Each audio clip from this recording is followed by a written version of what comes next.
Does homeschooling cost money? Yes, of course it costs money. Let's find out how much.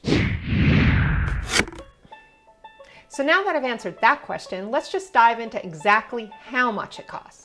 If this is your first rodeo of homeschooling, you are probably trying to figure it all out right now. And if you've been doing it for a while, well, you may be saying, am I spending too much? Am I spending too little? And if you're just considering homeschool, you might want to know what you're getting yourself into.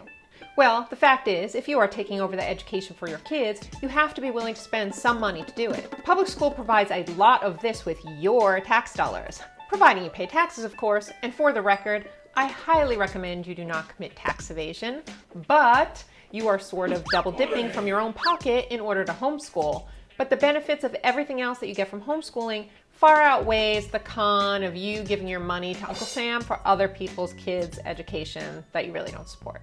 So here are the things that you're probably going to have to lay out the dough for if you are schooling your kids at home. First up is curriculum. I would say you probably should reserve approximately about $500 per child. This includes online courses, textbooks, and all the other different resources that you might need for each course that your child is going to take. Next up is annual testing. Now, not everybody requires annual testing. My state of Georgia does require it, so I need to test my kids every couple of years. And for instance, the CAT test, which is a basic standardized test, that costs $29 to take, whereas the AP exams that my other son's been taking, they cost $100 a piece to take. So you can probably spend between $0 to $300 for standardized testing, depending on what courses your child is taking. Now let's talk about supplies. $100. Notebooks, pens, markers, paper, whatever else, thumb drives, whatever your child might need. $100 probably cover it all. Extracurricular, you could spend a ton of cash on, but I would definitely reserve at least $400 to the sky's the limit, depending on what your child's involved in. Field trips. Admissions, transportation, additional gas money. I would budget about $100, maybe more, depending on the types of things that you like to do. You can take a field trip pretty much anywhere in the world if you want to, and you have the resources to do it, and you definitely have the time, so that's one of the great things about homeschooling. But really, that's totally discretionary by family, what you want to spend money on for field trips. Then we have the miscellaneous bucket. There's science experiments, school projects, supplies that you need for that, maybe even a slight increase in your grocery bill, because kids being at home all day means that they are eating all day, and if they're anything like my boys, they eat constantly. So when you add it all up, the average cost per student is about $1,000 to $1,500, give or take each year. And with multiple students coming in, a bit less because some things are reused or shared. Can you do it for less? Absolutely. Can you do it for more? Yep, a ton more if you want to. But here's the thing. Every family has a unique homeschool situation. For example, if you've chosen to homeschool your son with dyslexia because his needs aren't being met at his current school, you might need to factor in the additional costs of remedial reading programs or even specialized instructors into your personal homeschool costs. On the other hand, a family who lives in a big city with access to lots of free museum programs, giant libraries, and a really strong homeschool community may be able to homeschool for only a few $100s per year. Unfortunately and sadly, none of the money you spend on homeschooling is able to be written off on your taxes. Trust me, I tried, begged pretty much, called TurboTax, nobody's having it. Homeschooling costs are not considered expenses and reimbursable in any way whatsoever. Cannot write them off. So because of that, you need to be resourceful and clever with how you keep your expenses down. And here are a couple ways you can do that. Look for free curriculums that you like. And I've mentioned them before and cannot praise them enough, but Khan Academy is one of my favorites and my children's favorites for everything STEM related. You can take advantage of tax-free shopping days to purchase school supplies. Perfect time to do it, and get some clothing while you're at it. Kids that are homeschooled need a lot less clothing than kids that are going to school every day and have to impress their friends with what they're wearing. Join homeschool groups that have field trips that lessen the cost of your admission to an event or museum.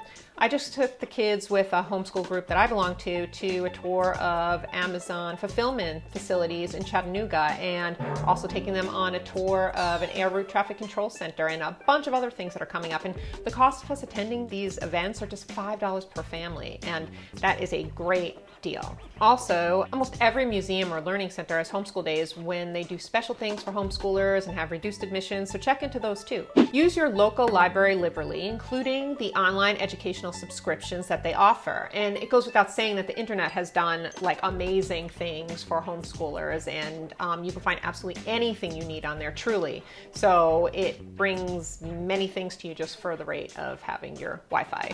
Keep an eye out for free educational events and programs for children offered in your area. And again, like I said, I belong to a homeschooling group. It's a great thing to belong to. You find out about lots of different events, and things are kept at a lower price because there's groups that are doing these things, and there's some really great opportunities and fun things to do in those groups. Another thing you could do to keep your expenses down is research the stores and venues that offer homeschool discounts, and lots of them do. So make sure to look into the stores that are around you and see which ones offer a homeschool discount.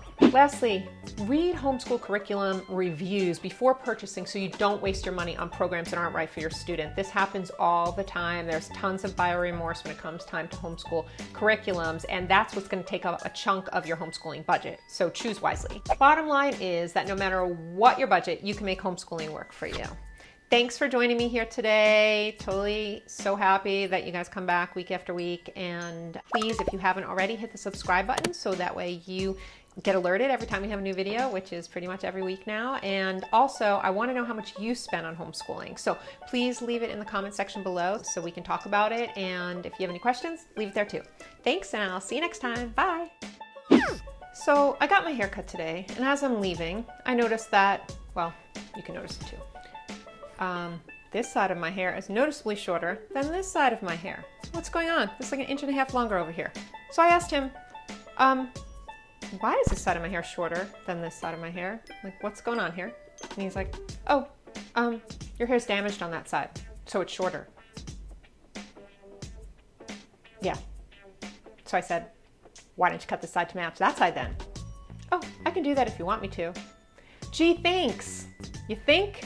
Now I'm out of time and I gotta go, just like this video. But talk to you later. Bye.